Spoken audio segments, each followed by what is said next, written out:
કેમ છો વિદ્યાર્થી મિત્રો? ધોરણ 12માં આપણે ચેપ્ટર નંબર 6 ચાલી રહ્યું છે, વિકલિતના ઉપયોગો. હવે એની અંદર આપણે ગયા લેક્ચર સુધી સ્વાધ્યાય 6.5 સુધી જોઈ લીધું. મતલબ કે આ ચેપ્ટરની અંદર આવનારા જે 5 ટોપિક હતા, 5 સ્વાધ્યાયની અંદર 5 ટોપિક હતા, એ બધા ટોપિક જોઈ ગયા છે.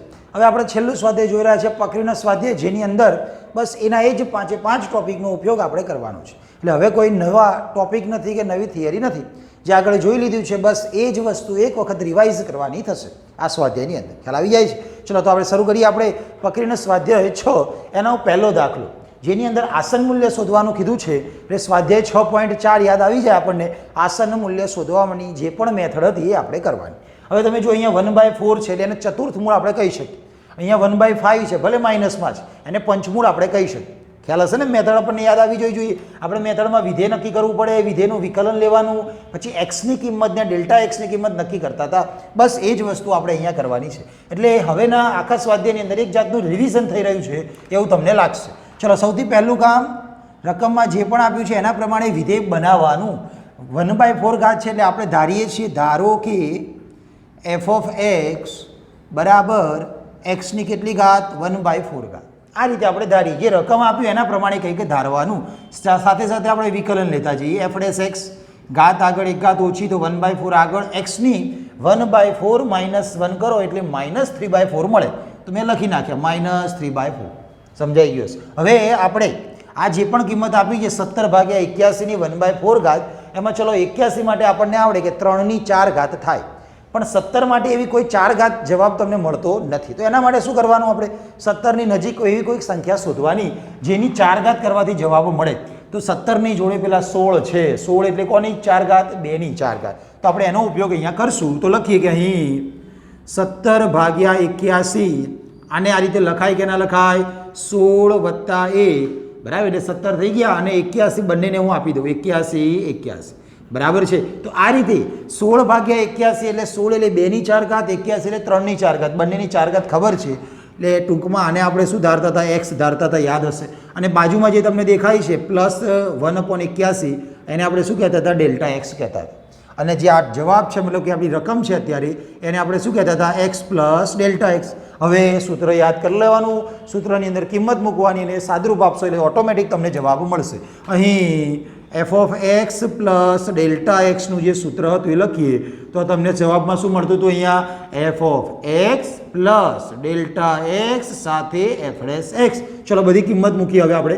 એફ ઓફ એક્સની કિંમત રકમમાંથી એક્સની 1/4 ઘાત, ડેલ્ટા એક્સ રહેવા દઈશું, અને એફ ડેશ એક્સની કિંમત 1/4 એક્સની પર -3/4 ઘાત. હવે આપણે અહીંયા શું કરવાનું? એક્સ અને ડેલ્ટા એક્સની જે પણ કિંમત હમણાં નક્કી કરી એ અહીંયા મૂકવાની. ચલો, તો અહીંયા F x plus delta x એટલે કેટલા દેખાય? 17/81 લખી નાખ્યા.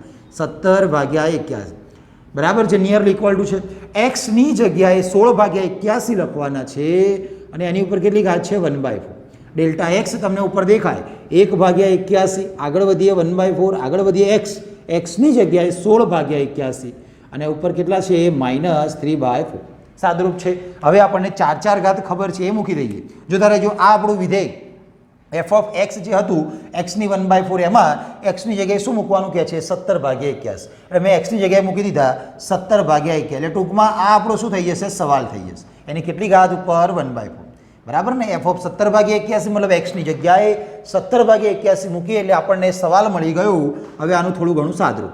16 એટલે કોની 4 ઘાત? તો કે 2ની 4 ઘાત. 81 એટલે કોની 4 ઘાત? 3ની 4 ઘાત. ઉપર કેટલા? 1/4. આગળ વધીએ 1/81 × 1/4 ઇન્ટુ જોતા રહેજો 2ની 4, 3ની 4 ઘાતમાં -3/4. હવે આપણું કામ શું છે? અહીંયા ઉડાડવાનું. જે ઉડતું એટલું ઉડાડીએ, જે વધે છે રાખી મૂકીએ. ચલો, જોતા રહેજો. અહીંયા 4 ઉપર નીચે બંને સાથે જશે એટલે ઉડી જશે. 2/3 વધે છે, તમને દેખાય છે. પ્લસ 1/81, 1/4, અહીંયા 4 તો ઉડી જશે. સાથે સાથે જે વધશે એ શું હશે? 2/3 ની -3. ચલો, બાજુમાં બતાવી દઈએ તમને. 2/3 ની કેટલી ઘાત? -3. હવે માઇનસ ઘાતને પ્લસ કરવા માટે છેદમાં લઈ જવું પડે. એટલે અહીંયા ઉપર નીચે હોય એટલે આપણે એનું વ્યસ્ત પ્રમાણ લઈ લેવાનું. એટલે આવું થઈ જાય. 3/2 ની કેટલી ઘાત? 3 ઘાત. એટલે હવે 3નો ઘન 27 લખવાના અને નીચે 2નો ઘન 8 લખવાના. એવું ડાયરેક્ટ લખીએ 27/8. ખ્યાલ આવી ગયો ને? 3નો ઘન 27, 2નો ઘન 8. તો આની કિંમત ડાયરેક્ટલી મેં અહીંયા લખેલી છે, બરાબર. ચલો થોડું ઘણું સાદુરૂપ આપણે આપવું પડે, કેલ્સીનું કામ અહીંયા લઈ લઈશું, બરાબર. તો ચલો કેલ્સીમાં જ આપણે સાદુરૂપ આપી દઈએ બધું. અહીંયા તમે જોઈ શકો 2/3, 2/3 પોઈન્ટમાં જવાબ આવે તો ચાલે. 0.6666 એટલે મેં છેલ્લે 67 કરી લીધા, પ્લસ અહીંયા 1 × 1 × 1 એટલે 27 જ કહેવાય. અને છેલ્લે ભાગ્યા કરવાના છે, ભાગ્યા 81 પણ છે, પછી ભાગ્યા 4 પણ છે અને ભાગ્યા 8 પણ છે. તો જવાબમાં મળે છે 0.014, 0.014. ચલો બેનો સરવાળો, આ બેનો સરવાળો કરીએ. 0.6667 પ્લસ 0.0104 એટલે આપણને જવાબ મળે છે 0.6771, 0.6771. આ કોનો જવાબ? 17/81 ની કેટલી ઘાત? 1/4, બરાબર. તો આ રીતે આપણે આગળ પણ ઘણા બધા દાખલા 6.4માં તો ઘણા બધા 15 થી 20 દાખલા હતા, આપણે બધા દાખલા ત્યાં ગણેલા જ છે અને એના જેવો જ આ પણ એક દાખલો. ચલો એના પછી બીજા નંબરનો પણ એવો જ દાખલો છે, આમ છતાં ચલો તમને ગણાવી દઈએ. તમને રકમમાં આપ્યું છે 33 ની ઉપર -1/5. તો આના ઉપરથી પહેલાં તો વિધેય નક્કી કરશું. ધારો કે f ઓફ x, આ x ને ઉપર -1/5 ખ્યાલ આવી જાય. વિધેય આ રીતે જ નક્કી કરીએ છીએ. આનું વિકલન લઈ લેવાનું f of x, ઘાત આગળ આવી જશે અને એક ઓછી કરીએ -1/5, -1 એટલે -6/5. લસા લઈને મેં ડાયરેક્ટ લખેલું છે, બરાબર. ચલો હવે 33ના ભાગ પાડીશું એ રીતે કે એની નજીક એવી કોઈ કિંમત હશે જેની 5 ઘાત આપણને ખબર હશે, તો એ 32 થઈ જાય. 32 એટલે કોની 5 ઘાત? તો કે 2ની 5 ઘાત. 32માં 1 ઉમેરીએ તો 33 મળે છે. 32 એટલે આપણા માટે x ની કિંમત, +1 આપણા માટે ડેલ્ટા એક્સની કિંમત, અને 33 એ કોની કિંમત થઈ જાય? x plus delta x. હવે સૂત્ર લખી સાદુરૂપ આપશું. ચલો તો અહીં સૂત્ર લખીએ આપણે. f of x plus delta x is nearly equal to, ઠીક છે, f of x plus delta એક્સની સાથે f ડેશ. પહેલાં તો વિધેયો બધા મૂકી દેવાના. f ઓફ x તમને દેખાય x ની -1/5, ડેલ્ટા એક્સ એમના એમ અત્યારે f ડેશ x તમને દેખાય -1/5, x ની ઉપર -6/5. ચલો હવે બધી કિંમતો મૂકશું. ડાબી બાજુ તો જે હતું એ જ x પ્લસ ડેલ્ટા એક્સ. હવે x પ્લસ ડેલ્ટા એક્સ તમે જોઈ શકો 33 છે, તો f ઓફ 33 થઈ જશે. હવે મારે x ની જગ્યાએ કેટલા મૂકવાના? 32. 32ની ઉપર કેટલા? -1/5. ડેલ્ટા એક્સની જગ્યાએ મારે કેટલા મૂકવાના? 1. આગળના -1/5. x ની જગ્યાએ કેટલા મૂકવાના? 32. અને એની ઉપર કેટલા? -6/5. ચલો આ f ઓફ 33 છે, મતલબ વિધેયમાં x ની જગ્યાએ 33 મૂકો. x ની જગ્યાએ 33ની ઉપર કેટલી ઘાત? -1/5. તો 33ની ઉપર -1/5 ઘાત થઈ જશે.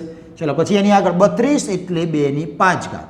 ઉપર તો છે જ -1/5, આગળ વધ્યા પ્લસ માઇનસ માઇનસ 1 × 1 એટલે 1/5 સાથે સાથે 32 એટલે 2/5 અને -6/5, 6/5. ચલો હવે થોડું ઘણું સાદું. 5 5 તમને ઉડતા દેખાતા હશે, ઉડાડી દઈએ 5 અને 5 એટલે શું વધે છે? 2ની -1 એટલે શું કહીએ આપણે એને? 1/2 કહીએ છીએ. -1/5 ઇન્ટુ, જોતા રહેજો, 5 5 ગયા, 2ની -6 વધે છે. 2ની 6 હોય એટલે એને 64 કહેવાય, પણ માઇનસ હોય એટલે એને અપનમાં લેવા પડે, વ્યસ્ત કરવા પડે. તો 2ની -6 એટલે કેટલા થઈ જાય? 1/64. તો મેં લખી નાખ્યા 1/64. તમને આટલું સાદુરૂપમાં ખ્યાલ આવી ગયો. બાકીનું કામ તો આપણું કેલ્સી જ કરી આપશે. ચલો આગળના 1/2 એટલે તો 0.5 થવાના જ છે. ચલો મેં લખી નાખ્યા અહીંયા 0.5. અરે આટલું તો આપણને આવડે જ, કેલ્સીમાં ક્યાં જરૂર છે? 1/5 પણ કરશું અને ભાગ્યા 64 પણ કરશું એટલે આપણને જવાબ મળે છે 0.0031. 0.0031. ચલો બાદબાકી લઈ લઈએ. 0.5 - 0.0031 તો જવાબ મળે છે 0.4969. 0.4969. તો આ થઈ જશે આપણા સવાલ 33ની -1/5નો જવાબ. ખ્યાલ આવી જાય છે? એટલે મેથડને પકડી રાખવાની છે. મેથડ બાય મેથડ તમારે 1 by 1 દાખલો ગણવાનો છે. તો આ વાત કરી આપણે દાખલા નંબર 1ની. ચલો હવે દાખલા નંબર 2 છે, એમાં સાબિત કરવાનું છે. એક વિધેય આપેલું છે અને સાથે સાથે એક એક્સની કિંમત આપી જ દીધી છે કે તમારે આ કિંમત આગળ આપેલા વિધેયનું મૂલ્ય મહત્તમ છે એવું સાબિત કરો. મહત્તમ અને ન્યૂનતમ એટલે આપણું સ્વાધ્યાય 6.5. તમને બિંદુ આપી દીધું છે, બાકી આપણે શું કરતા હતા? દાખલાની અંદર બિંદુ શોધતા હતા, બરાબર છે, અને એ બિંદુ આગળ પછી ચકાસતા હતા તો તમને મહત્તમ મળે કે ન્યૂનતમ મળે, બરાબર, જેને આપણે નિર્ણાયક બિંદુ કહેતા હતા. તો એ નિર્ણાયક બિંદુ તમને પહેલેથી જ આપી દીધું છે, બરાબર છે. એટલે આપણે મેથડ પ્રમાણે જ જવાનું છે, પણ ધ્યાનમાં છેલ્લે ખાલી આ એક બિંદુ લેવાનું. જો બહુ બધા બિંદુઓ મળતા હોય, બહુ બધી એક્સની કિંમત મળતી હોય, પણ આપણે કોના માટે સાબિત કરવાનું છે? ખાલી એક્સ બરાબર ઈ. તો તો ખાલી આપણે આને જ ધ્યાનમાં લઈને ચકાસવાનું. એટલે મેથડ શું હતી? પહેલાં તો વિધેયને નામ આપવું પડે, ઓલરેડી આપેલું છે. 2 વાર વિકલન લેવાનું, પહેલી વાર વિકલન બરાબર 0 મૂકવાના એટલે એક્સની કિંમત મળે. એમાંથી તમને એક આવી કિંમત મળશે એક્સ બરાબર ઈ. એ કિંમતને બીજી વારના વિકલનમાં મૂકવાનું, મહત્તમ બતાવવું હોય તો બીજી વારનું વિકલન લેસ ધેન 0 મતલબ કે નેગેટિવ બતાવવાનું થાય. આ આપણી મેથડ થઈ જશે. ચલો હવે એ જ પ્રમાણે જઈએ આપણે. શરૂઆતમાં તમને રકમમાં વિધેય આપેલું છે તો લખીએ કે અહીં f of x is equal two log x upon x. ચલો વિધેય આપી દે પછી આપણે શું કરવાનું છે? વિકલન લેવાનું છે 2 વાર. પહેલી વારનું વિકલન ભાગાકારનો નિયમ, છેદ અચળ અંશનું વિકલન log x two 1/x minus અંશ અચળ એટલે કે log x અચળ, છેદનું વિકલન x નું 1 છેદમાં છેદનો સ્ક્વેર એટલે કે x સ્ક્વેર. ચલો સાદુરૂપ x ઉડે એટલે 1 માઇનસ log x અને છેદમાં કેટલા વધી જશે? x square. આ વાત કરી આપણે પહેલી વારના વિકલન f ડેશ ઓફ x ની. ચલો હવે વારો આવે છે બીજી વારના વિકલનનો. બીજી વારનું વિકલન ધ્યાન રાખજો જરા. f double dash of x બીજી વારનું વિકલન શું કરવાનું ભાઈ? છેદ અચળ ભાગાકારનો નિયમ છે. અંશનું વિકલન અંશમાં 1 નું 0 માઇનસ log x નું 1/x વચ્ચે આવે માઇનસ અંશ અચળ એટલે કે 1 માઇનસ log x અચળ, છેદનું વિકલન છેદના x સ્ક્વેરનું વિકલન 2x છેદમાં છેદનો સ્ક્વેર એટલે x સ્ક્વેરનો ફરી સ્ક્વેર કરવો એટલે x ની 4 ઘાત. ચલો ઉડાડતા ઉડાડતા જઈ અહીંયા ઉડશે, 0 જતા રહે એટલે આ ઉડે, માઇનસ એક્સ વધે. આ તમે જોશો તો 2x અને -1 એટલે કે ટૂંકમાં -2x minus minus plus 2x log x સાદુરૂપ અંદર અંદર ગુણાકાર છેદમાં x ની કેટલી ઘાત? 4 ઘાત. તમે જોઈ શકો -x -2x એટલે -3x plus 2x log x અને છેદમાં કેટલી ઘાત? x ની 4. તમે જોશો તો ઉપરથી x કોમન આવે છે અને નીચે x ની 4 સાથે ઉડી પણ જશે તો વધશે -3 + 2 log x. x કોમન આવ્યા હતા આની સાથે ઉડી ગયા એટલે વધ્યા x ની 3 ઘાત. આ થઈ ગઈ વાત ડબલ ડેશ x ની. તો 2 વાર વિકલન શોધવાનું હોય સ્ટેપ બાય સ્ટેપ તો આપણે ત્યાં સુધી તો શોધી નાખ્યું. હવે શું કરવાનું? નિર્ણાયક બિંદુ શોધવા માટે આપણે પહેલી વારના વિકલન બરાબર 0 મૂકતા હતા તો લખશું કે અહીં f dash of x is equal to 0. ચલો f ડેશ x તમને દેખાય 1 minus log x upon x square 1 minus log x upon x square is equal to 0. હવે નીચેવાળા x સ્ક્વેર 0 સાથે જાય એટલે 0 થઈ જશે. x ની કિંમત આમ પણ 0 લેવાય નહીં કારણ કે અહીંયા તમે જોશો log x અપોન x છેદમાં x એટલે x 0 ન હોય.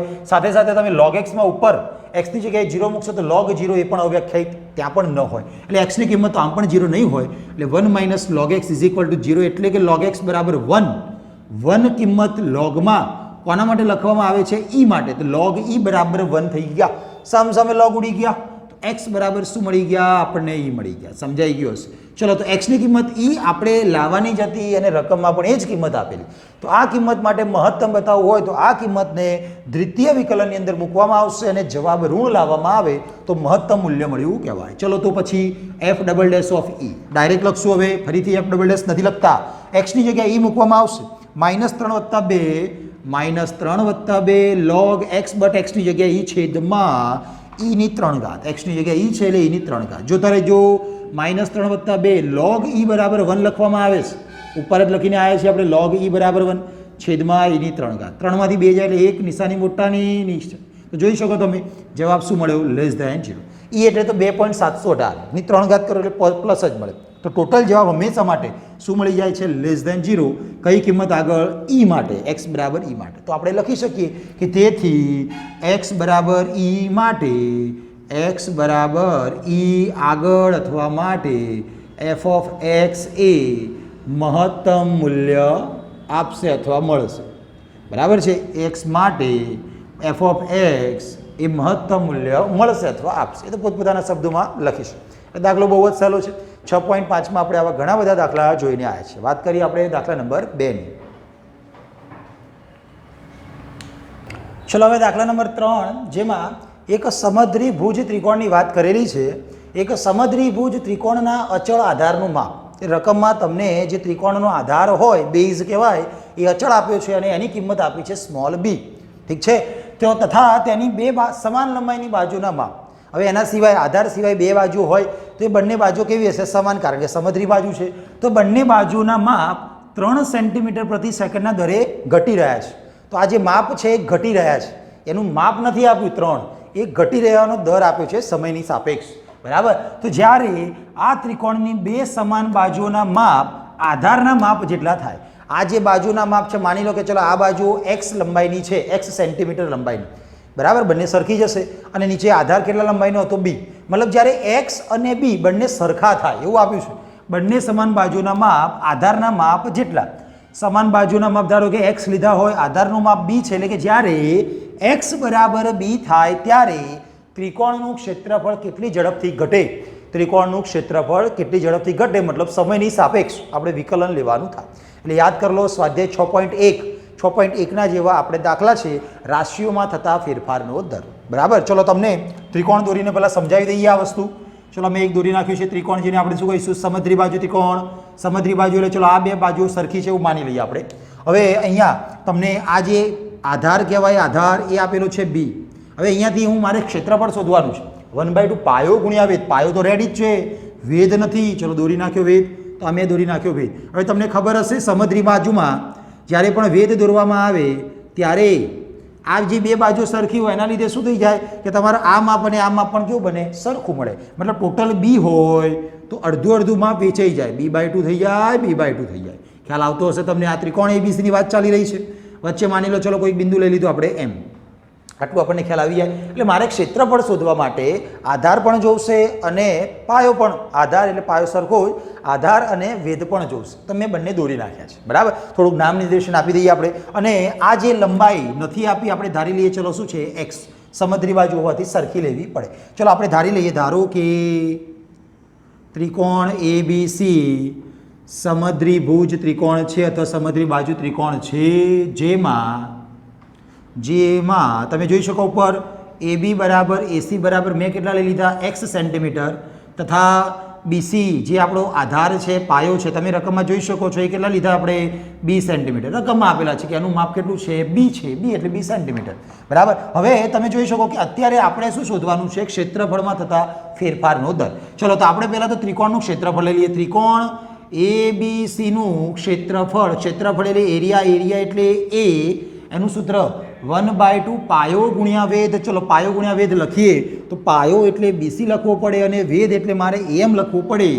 હવે આપણી જોડે સવાલ થાય કે BCની કિંમત તો ખબર છે b, પણ આ વેધ ક્યાંથી લાવો AM, તો આપણે આ વેધ શોધવો પડે. ચલો વેધ શોધવા માટે આપણે શું કરશું તો તમે જોઈ શકો. અને સાથે સાથે એક વસ્તુ રહી ગઈ કે લંબાઈની બાજુના માપ 3 સેન્ટીમીટર પ્રતિ દળે ઘટી રહ્યા છે. તો જે આપણે x લીધા એનું માપ સમયની સાપેક્ષ ઘટી રહ્યું છે. તો સમયની સાપેક્ષ એટલે dx/dt, તથા લખી દઈશું જોડે જોડે કે dx/dt કેટલા થઈ ગયા છે, ઘટી રહ્યા હોય એટલે માઇનસ મૂકી દેવાના. -3 સેન્ટીમીટર પ્રતિ સેકન્ડ. જો તમારે માઇનસ ન મૂકવા હોય તો લખવું પડે 3 સેન્ટીમીટર પ્રતિ સેકન્ડના દરે ઘટી રહ્યા છે એવું બાજુમાં લખવું પડે. તમે નથી લખતા તો મતલબ માઇનસ કરી લો. ચલો હવે આપણું કામ છે વચ્ચેવાળા વેધની લંબાઈ AM શોધવાનું. ચલો તો અહીંયા બાજુમાં શોધી લઈએ. બરાબર. ત્રિકોણ AMC અથવા ત્રિકોણ AMB લઈ લઈએ. ચલો ત્રિકોણ AMB માં માપખૂણો m બરાબર 90 એટલે કે પાયથાગોરસ ભાઈને યાદ કરી લઈશું. પાયથાગોરસ પ્રમેય મુજબ. બધું ના લખો ચાલે અત્યારે તો આ બધું. પાયથાગોરસ પ્રમેય મુજબ ચલો AM નો વર્ગ વત્તા BM નો વર્ગ, AM નો વર્ગ વત્તા BM નો વર્ગ ઇઝ ઇક્વલ ટુ AB નો વર્ગ. ચલો તો તમે જોઈ શકો AM તો શોધવા છે, BM આપણને ખબર છે b/2 પણ એનો વર્ગ છે એટલે b²/4, અને AB એટલે આપણી જોડે x છે એનો વર્ગ એટલે કે x². આ પડે AM શોધવા છે તો આમાંથી AM² સૂત્રનો કરતા બને એટલે x² - b²/4 મારે ઓનલી AM જો એટલે મારે વર્ગમૂળ લેવું પડે x² - b²/4. Okay. Plus or minus આવે પણ આ લંબાઈની વાત હોવાથી આપણે પ્લસ જ ધ્યાનમાં લઈ રહ્યા છીએ. આટલું તમને ખ્યાલ આવી ગયો. ચલો હવે આપણું કામ શું છે, આ કિંમતને અહીંયા મૂકવા. બરાબર. ચલો 1/2 BC AM આપણી જોડે ખબર છે. BC એટલે તમે જોઈ શકો આધાર એટલે કે આપણા માટે સ્મોલ b, અને AM હમણાં જ આપણે શોધીને આવ્યા છીએ વર્ગમૂળમાં x² માઇનસ કેટલા b²/4. હવે તમે જોઈ શકો આ એરિયા છે, આપણે શું શોધવું છે અહીંયા. તમે ક્ષેત્રફળમાં કેટલી ઝડપથી ઘટે છે, કેટલી ઝડપથી સમયની સાપેક્ષ, અને એરિયા એટલે કે ક્ષેત્રફળનું t સમયની સાપેક્ષ વિકલન લેવાનું થાય. ચલો તો dA/dt શોધવા છે મારે. અહીંયા b/2 અચળ કહેવાય. વર્ગમૂળનું વિકલન 1/2 વર્ગમૂળ આવડે ને આ બધું. તો આપણને વર્ગમૂળનું વિકલન 1/2 વર્ગમૂળ, અને હવે જતા રહીએ વર્ગમૂળની અંદર. એમાં x² નું વિકલન 2x અને x નું વિકલન dx/dt. આ ભૂલ બધાને થાય. વર્ગમૂળનું 1/2 વર્ગમૂળ લખ્યા, અંદર તમે x² નું 2x લખશો પણ બાજુમાં dx/dt ભૂલી ના જતા. બરાબર છે. પાછળ જશું તો માઇનસ b²/4 અચળ, એનું વિકલન શું થઈ જશે, 0. કારણ કે અહીંયા સમયની સાપેક્ષ વિકલન લઈ રહ્યા છીએ. જો x ની સાપેક્ષ લેતા હોત તો ખાલી 2x, પણ સમયની સાપેક્ષ એટલે ઘાતનું કર્યું પહેલાં એક્સ સ્ક્વેરના 2xનું પછી એક્સનું dx/dt. હવે બધી કિંમતો આપણને ખબર છે. રકમ શું કહે છે કે જ્યારે બંને બાજુના માપ આધારના માપ જેટલા થાય એટલે કે જ્યારે x બરાબર e હોય તો આપણે લખશું dA/dt માં જ્યારે x બરાબર શું હોય b હોય.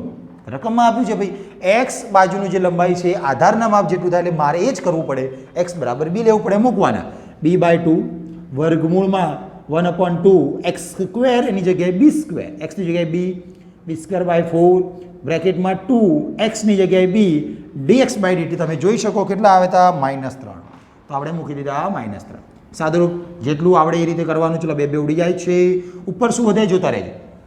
b1b -3 એટલે -3b² વધ્યા ઉપર છેદમાં 2 હતા જ અને અહીંયાથી લસા લેવામાં આવશે. પહેલાં તો આપણી જોડે 4b² -b² એટલે તમે કેટલા કહેશો 3b² અને છેદમાં કેટલા 4 આવડી જાય ને બધું. તો ચલો તો ત્યારે -3b² ના છેદમાં 2 કૌંસમાં વર્ગમૂળ લેતા આવડે. 3નું વર્ગમૂળ √3, b² વર્ગમૂળ b અને 4નું વર્ગમૂળ 2. ભાઈ ઉડે ઉડાડો, બે ઉડી ગયા. √3 અને 3 છે હજી ઉડે છે -√3 અને એની સાથે b² માંથી એક b ઉડે એટલે પાછો b વધે છે. તો આ આપણને dA/dt મળ્યા. એટલે હું બાજુમાં અહીંયા લખી દઉં આટલું કે dA/dt at x = b is equal to -√3b. આ જવાબ dA એટલે ક્ષેત્રફળ, ક્ષેત્રફળનો એકમ સેન્ટીમીટર સ્ક્વેર આવશે. સેન્ટીમીટર સ્ક્વેર છેદમાં સમય એટલે કે સેકન્ડ. બરાબર છે. તો આ આપણો જવાબ થઈ ગયો કે ક્ષેત્રફળનો ઘટવાનો દર બરાબર જ્યારે x બરાબર b થાય છે ત્યારે ક્ષેત્રફળનો ઘટવાનો દર કેટલો થઈ જશે √3b. આપણે એ સ્ટેટમેન્ટ પણ લખશું કે અહીં જ્યારે બરાબર x બરાબર b હોય ત્યારે ક્ષેત્રફળ ઘટવાનો દર, ક્ષેત્રફળ ઘટવાનો દર. હવે જો મેં ઘટવાનો દર શબ્દ વાપર્યો છે એટલે પછી હું માઇનસ નહીં લખું. બરાબર, ઘટવાનો દર એ જ શું બતાવે તમને માઇનસ બતાવે. એટલે ઘટવાનો દર √3b સેન્ટીમીટર સ્ક્વેર પ્રતિ સેકન્ડ થાય. ખ્યાલ આવી જશે. તો આ રીતે આપણે દાખલો ગણવાનો થશે. એટલે સ્વાધ્યાય 6.1માં રાશિઓમાં થતા ફેરફારનો દર શોધતા હતા એ રીતે આપણે શોધવાનું છે. રકમમાં જોવાનું કંઈક આપેલું હશે. અત્યારે તમને dx/dt આપેલા અને એરિયા એટલે કે ક્ષેત્રફળનું સમયની સાપેક્ષ થતાં વધવાનું કે ઘટવાનો દર આપણને શોધવાનું કીધું. ખ્યાલ આવી જાય છે. તો વાત કરીએ આપણે દાખલા નંબર 3ની. ચલો હવે આગળનો દાખલો દાખલા નંબર 4 છે, જે બહુ જ અગત્યનો દાખલો આપણે કહી શકીએ કારણ કે આમાં સહેજ રીત બદલાશે. અત્યાર સુધી નથી જોયો એવો કોઈક દાખલો છે એટલે વ્યવસ્થિત ધ્યાન આપજો. વક્ર આપેલો છે x² = 4y. આને જોઈને તમને લાગશે કે આ તો પરવલયનું સમીકરણ છે. એ વક્રના બિંદુ મતલબ એ વક્ર પરનું કોઈક બિંદુ આપેલું છે 1,2 માંથી પસાર થતા અભિલંબનું સમીકરણ શોધો. બરાબર છે. એટલે આ વક્ર પરનું બિંદુ નથી, આપણને જે અભિલંબનું સમીકરણ શોધવાનું કીધું છે એ અભિલંબ કોમાંથી પસાર થાય છે 1,2 માંથી. બરાબર છે. આ વક્ર પરનું બિંદુ ન હોઈ શકે કારણ કે તમે આની અંદર મૂકશો તો કંઈ સમાધાન નથી થતું. ટૂંકમાં એક વક્ર આપેલો છે પરવલય, સાથે એક બિંદુ આપ્યું છે, એ બિંદુમાંથી પસાર થતા અભિલંબનું સમીકરણ શોધવાનું કીધું. ચલો આને તમને આકૃતિ દોરીને સમજાવીએ તો તમને દાખલો થોડોક સમજવામાં સહેલો પડે. ચલો પહેલું કામકાજ તો મારે પરવલય દોરવું પડે. x² = 4y. જેના પર વર્ગ ન હોય એના પર પરવલય દોરવો. કોના પર વર્ગ નથી? y ઉપર, મતલબ y અક્ષ ઉપર મારે પરવલય દોરવો પડે. તો આ રીતે મેં પરવલય દોરી નાખી. સમજાઈ ગયું હશે તમને. હવે જો એક બિંદુ આપ્યું છે 1,2. જે બિંદુ 1,2 એ કંઈ આ વક્ર પર તો નથી કારણ કે એમાંથી આપણે અભિલંબ શોધવો છે. અહીંયા માની લો 1 હશે, અહીંયા માની લો 2 હશે. તો આ બિંદુ છે આપણા માટે 1,2. આ બિંદુમાંથી પસાર થતા સ્પર્શકનું સમીકરણ શોધીશું. સ્પર્શકનું ના શોધો તો પણ ચાલે, બાકી આપણને સ્પર્શકના ઢાળ પરથી જ અભિલંબનો ઢાળ મળવાનો છે. બરાબર. તો મારે અહીંયા અભિલંબનું સમીકરણ શોધવું છે. ચલો અભિલંબ પણ તમને આમાં બતાવી દઈએ. ધારો કે એક સ્પર્શક છે, માની લો આ એક સ્પર્શક છે. આ શું થઈ ગયું આપણા માટે? સ્પર્શક. તમને ખબર જ છે કે સ્પર્શક અને વક્ર જે બિંદુ આગળ છેદે એને સ્પર્શ બિંદુ કહેવાય. અને એ જ બિંદુમાંથી સ્પર્શકને લંબ હોય એને શું કહીએ છીએ આપણે? અભિલંબ કહીએ છીએ. બરાબર. તો ચલો થોડુંક નીચે ઉતારી દો આ રીતે. તો અહીંયાથી આપણે આ રીતે એક અભિલંબ દોરવાનો થાય. અત્યારે આકૃતિ મેં એ રીતે દોરી છે એટલે આને 90 અંશનો ખૂણો ગણજો. સ્પર્શક અને અભિલંબ વચ્ચેનો ખૂણો કેટલો હોય? 90 અંશનો હોય. એટલે ટૂંકમાં આપણને જે આપવામાં આવ્યું છે બિંદુ એ વક્ર પરનું બિંદુ તો નથી જ, એ અભિલંબ પરનું કોઈક બિંદુ છે. એટલે માની લો કે જે અત્યારે વક્ર પરનું જે આપણને પેલું સ્પર્શ બિંદુ મળ્યું અથવા તમે કહી શકો સ્પર્શક અને અભિલંબનું છેદ બિંદુ મળ્યું, એને હું ધારી લો P. માની લો એ x1, y1 છે, આપણે ધારવું જ પડશે કારણ કે એ બિંદુ હશે તો એ બિંદુ આગળ તમને ઢાળ મળશે, ઢાળ મળે, બિંદુ મળે, પછી ઢાળ બિંદુ સમીકરણ પરથી આપણને અભિલંબનું સમીકરણ મળશે. ચલો આ બિંદુને હું નામ આપી દઉં છું, ક્યુ. બરાબર, નામ આપી દીધા છે. એ નામ નિર્દેશન થોડું ઘણું આપણે ઉપર બતાવી દેવાનું અને પછી મેથડ બાય મેથડ આપણે જઈ રહ્યા છીએ. ચલો જોતા રહેજો કે ધારો કે બરાબર છે અહીંયા P x1, y1 એ વક્ર x² બરાબર 4y પરનું બિંદુ છે. હવે જો ભાઈ એના ઉપરનું જ બિંદુ હોય એનો મતલબ આ બિંદુ આ વક્રનું સમાધાન કરે, એ મતલબ કે xની જગ્યાએ x1 મૂકી શકાય, yની જગ્યાએ y1 મૂકી શકાય. એટલે ટૂંકમાં આપણને એક સમીકરણ મળી ગયું. આગળ જતાં બીજું એક સમીકરણ મળશે, બેને ઉકેલીશું એટલે આપણને x1, y1 એટલે કે બિંદુ મળી જશે. પહેલા સમીકરણની વાત પૂરી થાય છે. હવે તથા બરાબર બિંદુ છે તથા q બરાબર 1, 2 છે. આટલું આપણે લખી રાખ્યું, જે નામ નિર્દેશન દેખાય છે આપણે લખ્યું. હવે મારે અભિલંબનું સમીકરણ, અભિલંબ હોય કે સ્પર્શક હોય છે તો એક રેખાનું સમીકરણ શોધવા માટે મારે ઢાળ અને બિંદુ જોઈએ.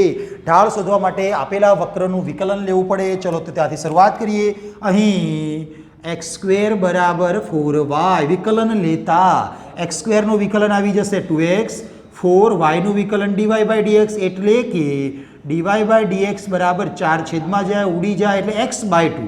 આ dy/dx છે જે ઢાળ છે કોનો, સ્પર્શકનો. પણ આપણે સ્પર્શકનું તો કોઈ કામ નથી, આમ છતાં સ્પર્શકનો ઢાળ શોધી લઈએ અને પછી એના ઉપરથી વ્યસ્ત વિરોધી અભિલંબનો ઢાળ થઈ જાય. ચલો તો લખશું કે બિંદુ P x1, y1 આગળ સ્પર્શકનો ઢાળ, સ્પર્શકનો ઢાળ. હવે બિંદુ લીધું છે આપણે તો આ xની જગ્યાએ શું મૂકવા પડશે, x1, તો ઢાળ dy/dx એટ બિંદુ x1, y1 xની જગ્યાએ શું મૂકવાના આવશે ભાઈ, x આમ એટલે કે x1/2. આ તો વાત કરી આપણે સ્પર્શકના ઢાળની, પણ આપણે એનું ક્યાં કંઈ કામ છે, આપણે તો અભિલંબનો ઢાળ જોઈએ.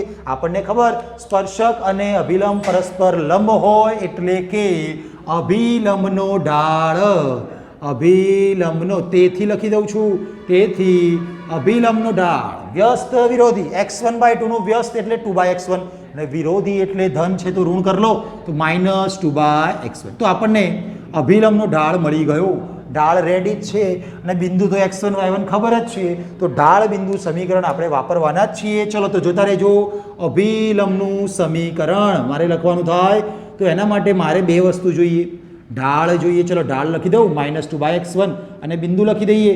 તો બિંદુ તમે કહેશો P x1, y1. ચલો તો હવે ઢાળ બિંદુ સમીકરણ યાદ હશે આપણને, y - y બરાબર ઢાળ into x - x y - y એટલે y1 ઇઝ ઇક્વલ ટુ ઢાળ કૌંસમાં x - x એટલે x1.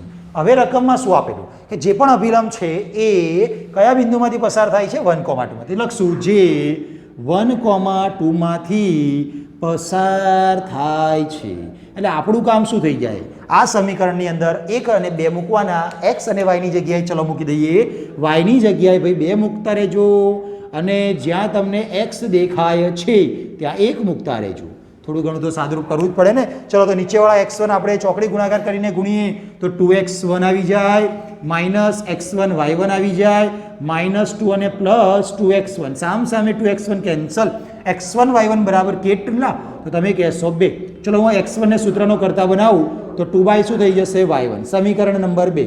હવે મારે ઉકેલવાનું છે સમીકરણ 1 અને 2 ને. સમીકરણ 1 જો તમે, સમીકરણ 1 અને 2 પરથી મતલબ મારે 2 ને સમીકરણ 1 માં મૂકવાના છે. ચલો બંને લખીને બતાવી. x1 નો સ્ક્વેર બરાબર 4y1 અને x1 બરાબર, તમે y1 ને પણ સૂત્રનો કરતા બનાવી શકો, x1 બરાબર 2/y1. ચલો આની અંદર મૂકવામાં આવશે. x1 નો વર્ગ એટલે 2/y1 નો વર્ગ, 4/y1 નો સ્ક્વેર, સ્ક્વેર કરવો. ચલો એની સાથે 4y1 સામે 4 ઉડી ગયા, y1 નો ઘન બરાબર 1 મળ્યા એટલે કે y1 બરાબર 1 મળ્યા. y1 1 છે, આની અંદર જ મૂકીએ એટલે આપણને x1 મળે, 2/1 એટલે કે 2, x1 બરાબર 2. તો ટૂંકમાં આપણને ઢાળ બિંદુ સમીકરણ માટેનું બિંદુ મળી ગયું, x1 y1 એટલે કે બિંદુ P મળી ગયા. તો થી લખી નાખીએ બિંદુ P, x1 એટલે કે 2 અને y1 એટલે 1. હવે આપણે ઢાળ બિંદુ માટે ઢાળ શોધી લઈએ. ચલો તો અભિલંબનો ઢાળ, હમણાં ઉપર લખીને આવેલા આપણે અભિલંબનો ઢાળ -2/x1 પણ x1 એટલે તો મળી ગયા ને 2, તો આપણે મૂકી દઈએ એની જગ્યાએ 2, તો જવાબ કેટલો થઈ ગયો -1. આપણું કામ છે સમીકરણ શોધવાનું. ઢાળ અને બિંદુ મળી ગયા છે. ચલો જોતા રહેજો. ઢાળ આપણા માટે -1 અને બિંદુ તમે જોઈ શકો છો કેટલું 2,1. અભિલંબનું સમીકરણ મળશે. ઢાળ બિંદુ સમીકરણનો ઉપયોગ કરશું આપણે. y માઇનસ વાયામ બરાબર ઢાળ ઇન્ટુ x માઇનસ એક્સયામ સાદરૂપ. y -1 બરાબર -x+2. બધું એક બાજુ ભેગું કરી લઈએ, જવાબ આવી જાય x + y. એકને સામે મોકલો એટલે 3, તો આ થઈ જશે આપણા માટે અભિલંબનું સમીકરણ. બરાબર. તો આ બધી વસ્તુ થોડી ઘણી સહેલી છે, એટલે થોડીક સ્પીડમાં ઉતાવળમાં આપણે જોઈ લીધું. ખ્યાલ આવી જશે. તો ફરી એકવાર વિડીયો પોઝ કરીને આખો દાખલો વ્યવસ્થિત સમજી લેજો અને પછી એક વખત લખજો, તો દાખલો સમજવામાં બહુ જ સરળતા રહેશે. તો આ વાત કરી આપણે દાખલા નંબર 4ની. ચલો હવે આગળનો દાખલો, દાખલા નંબર 5. એમાં x બરાબર y બરાબર આપણને આવું કંઈક આપ્યું હોય થીટાના સ્વરૂપમાં. એટલે યાદ કરી લઈએ આપણે. આગળ પ્રચલ સમીકરણ આપણે જોયેલા 5મા ચેપ્ટરની અંદર. x બરાબર થીટાનું સ્વરૂપ, y બરાબર થીટાનું સ્વરૂપ, તો આને પ્રચલ સમીકરણ કહેવાય. બરાબર. એટલે ટૂંકમાં અત્યારે એવું જ કંઈક આપ્યું છે. પ્રચલ સમીકરણવાળા વક્રનો થીટા બિંદુ આગળનો અભિલંબ. એટલે આપણે બિંદુ તરીકે થીટા લેવાનું અને અભિલંબ એટલે તમારે પહેલાં તો ઢાળ શોધવાનો અને એનો વ્યસ્ત વિરોધી કરીને અભિલંબનો ઢાળ શોધી લેવાનો. બરાબર છે. એટલે એનું ઉગમ બિંદુથી અચળ અંતર, એટલે પહેલાં તો આપણે અભિલંબનું સમીકરણ શોધી નાખ્યું. એ મળે પછી બિંદુથી રેખાનું અંતર ધોરણ 11ની મેથડ પ્રમાણે આપણે શોધવાનું થશે. ચલો તો પહેલાં તો આપણે અભિલંબનું સમીકરણ શોધીએ. અભિલંબ એટલે એક રેખા, અને રેખાનું સમીકરણ શોધવા માટે આપણે બિંદુ જોઈએ અને ઢાળ જોઈએ. બિંદુ તરીકે તમને x અને y તો આપેલા જ છે, ખાલી ઢાળ નથી આપ્યું, તો પહેલાં ઢાળ શોધવો પડશે ને. ચલો તો ઢાળ શોધવા માટે આપણે x અને y નો ઉપયોગ કરી dy/dx એટલે કે સ્પર્શકનો ઢાળ શોધીએ. ચલો જોતા રહેજો. અહીં x બરાબર a cos theta plus a theta sine theta. ચલો આપણે શું કરવાનું? dx/d થીટા કોની સાપેક્ષ વિકલન? થીટાની. તો dx અપોન d થીટા એ તો અચળ છે અને કોસનું વિકલન શું થાય? Minus sign. તો ચલો આગળ મારે માઇનસ મૂકવા પડશે, એટલે -a સાઇન થીટા પ્લસ એ અચળ છે રાખી મૂક્યા, થીટા ગુણ્યા સાઇન મતલબ ગુણાકારનો નિયમ. પહેલું અચળ બીજાનું વિકલન વત્તા બીજું અચળ પહેલાંનું. થીટા અચળ, સાઇનનું વિકલન કોસ થીટા પ્લસ બીજું અચળ એટલે કે સાઇન થીટા અચળ પહેલાંનું થીટાનું થીટાની સાપેક્ષ 1 થાય. જે ના લખો ચાલ. ચલો થોડો કાઉન્સ છોડી દઈએ આપણે. તો -a sine theta plus a theta cos theta અને પ્લસ a સાઇન થીટા. કંઈક તો ઉડતું હશે જ. ચલો a sine theta plus minus ઉડી ગયા, વધ્યા ઘટ્યા. a theta cos theta which is not equal to 0 આપણે લખવાનું થાય. ખ્યાલ આવી ગયા આપણને. તો આ વાત કરી dx/d થીટાની, અને એના પછી વાત આવે dy/d થીટા. એના માટે આપણે y નો ઉપયોગ કરવાનો. જોઈ શકાય y રકમમાં આપેલા છે, તો લખશું કે અહીં y બરાબર શું દેખાય? a sine theta minus a theta cos theta. ચલો હવે ફરી એકવાર થીટાની સાપેક્ષ વિકલન, y નું થીટાની સાપેક્ષ dy/d થીટા, એ અચળ સાઇનનું વિકલન કોસ થીટા માઇનસ એ અચળ જ છે પણ બાજુના જે થીટા અને કોસ બંને ગુણાકારમાં એટલે ગુણાકારનો નિયમ એ રાખી મૂક્યા. થીટા અચળ કોસનું વિકલન માઇનસ સાઇન થીટા ગુણાકારનો નિયમ છે, પ્લસ બીજું અચળ એટલે કે કોસ અચળ પહેલાંનું વિકલન થીટાનું થીટાની સાપેક્ષ 1. ચલો કૌંસ છોડી દઈએ. A cos theta minus minus plus a theta sine theta અને minus plus minus a cos theta. ઉડે ઉડાડો તો a cos theta plus minus ઉડતા વધે છે એ થીટા સાઇન થીટા. તો આ વાત થઈ આપણા માટે dy/d થીટા. પણ આપણે સ્પર્શકનો ઢાળ પહેલાં શોધશું, પછી અભિલંબનો ઢાળ મળશે. ચલો તો પહેલાં કામ કરી લઈએ સ્પર્શકનો ઢાળ. ડાયરેક્ટ અભિલંબનો ઢાળ પણ શોધી શકાય, પણ આપણે મેથડ પ્રમાણે જઈશું. સ્પર્શકનો ઢાળ, સ્પર્શકનો ઢાળ જેને આપણે શું કહીએ? dy/dx. શું કરતા હતા? dy અને dx બંને થીટાની સાપેક્ષમાં વિકલન લીધેલા છે, તો ઉપર આવે dy/d થીટા અને છેદમાં આવે dx/d થીટા. ખ્યાલ આવી જાય? છેદમાં dx/d થીટા, એટલા માટે આપણે નોટ ઇક્વલ ટુ 0 લખીએ છીએ. ચલો dy/d થીટાની કિંમત દેખાય એ થીટા સાઇન થીટા લખી નાખી. એ થીટા સાઇન થીટા છેદમાં dx/d થીટા એ થીટા કોસ થીટા. ઉડે ઉડાડીએ તો એ થીટા ઉડી જશે. સાઇન છેદમાં કોસ જેને આપણે કહીએ છીએ tan, એટલે ટૂંકમાં આપણને સ્પર્શકનો ઢાળ મળી જશે. કેટલો? tan theta. આ dy/dx એટલે સ્પર્શકનો ઢાળ. પણ આપણે અભિલંબની વાત છે તો અભિલંબનો ઢાળ શું હોય? વ્યસ્ત વિરોધી લખશું અભિલંબનો ઢાળ થીટા આગળ, કારણ કે બધું તમને થીટાના સ્વરૂપમાં દેખાય, થીટા આગળ અભિલંબનો ઢાળ શું મળશે? તો માઇનસ વ્યસ્ત વિરોધી, પ્લસમાં હતું એટલે માઇનસ કરી વિરોધી કરી નાખ્યું. હવે વ્યસ્ત 1/tan થીટા, 1/tan એટલે આપણે શું લખીએ છીએ? કોટ, એટલે કે માઇનસ કોટ થીટા, એટલે કે minus cos theta upon sine theta. કારણ કે રકમ સાઇન કોસમાં છે એટલે ઢાળને આપણે સાઇન કોસના સ્વરૂપમાં રાખી લીધો. હવે પહેલાં અભિલંબનું સમીકરણ શોધશું, પછી એ રેખા, જે અભિલંબનું સમીકરણ એક રેખા છે, એ રેખાનું ઉગમ બિંદુથી આપણે અંતર શોધશું.